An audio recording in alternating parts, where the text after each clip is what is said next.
Di sini diketahui dua buah senyawa, yaitu senyawa X dan Y. Mana pernyataan yang benar mengenai kedua senyawa tersebut? Berarti kita harus cek satu-satu pernyataannya ya. Sekarang ingat dua kelompok senyawa organik.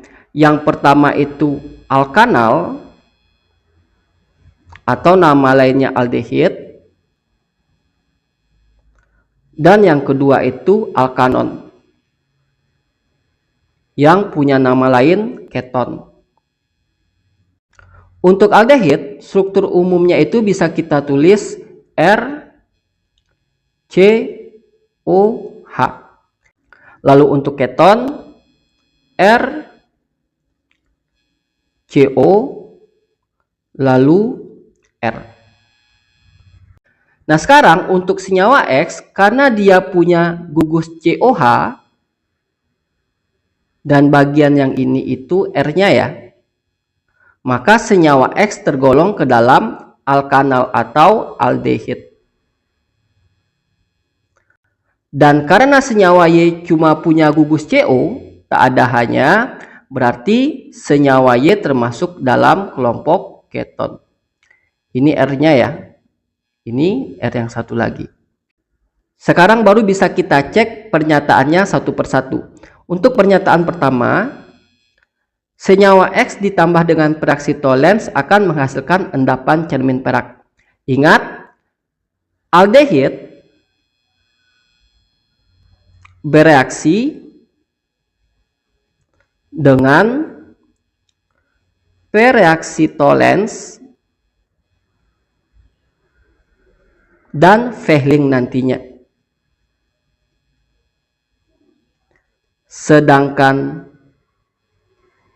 keton tidak dengan keduanya, di mana aldehid ditambah pereaksi Tollens itu akan menghasilkan cincin perak. Sedangkan aldehid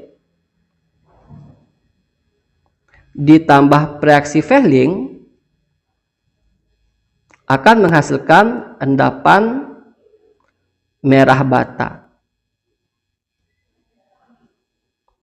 Jadi karena X adalah senyawa golongan aldehid, maka pernyataan yang pertama benar. Lalu pernyataan kedua, senyawa Y ditambah dengan pereaksi Fehling akan menghasilkan endapan merah bata. Karena senyawa Y keton dan keton tidak bereaksi dengan Fehling, maka pernyataan kedua salah. Penjelasannya sama dengan pernyataan pertama ya. Sekarang pernyataan ketiga. Senyawa X ditambah oksidator kuat akan dihasilkan asam karboksilat. Jadi ingat, jika aldehid kita oksidasi,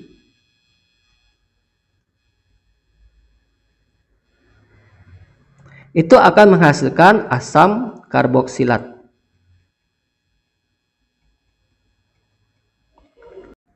Oksidator yang digunakan itu biasanya kalium permanganat dan natrium dikromat.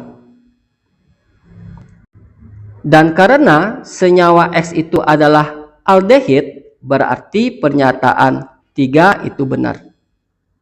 Dari sini saja kita sudah tahu jawabannya yang mana ya, yaitu pilihan yang B. Namun penjelasan untuk pernyataan keempat, jika aldehid kita reduksi, itu akan menghasilkan alkohol primer. Sedangkan keton, kalau kita reduksi, akan menghasilkan alkohol sekunder. Jadi ini alasan kenapa pernyataan 4 salah ya. Karena harusnya ketika senyawa Y direduksi, akan menghasilkan alkohol sekunder.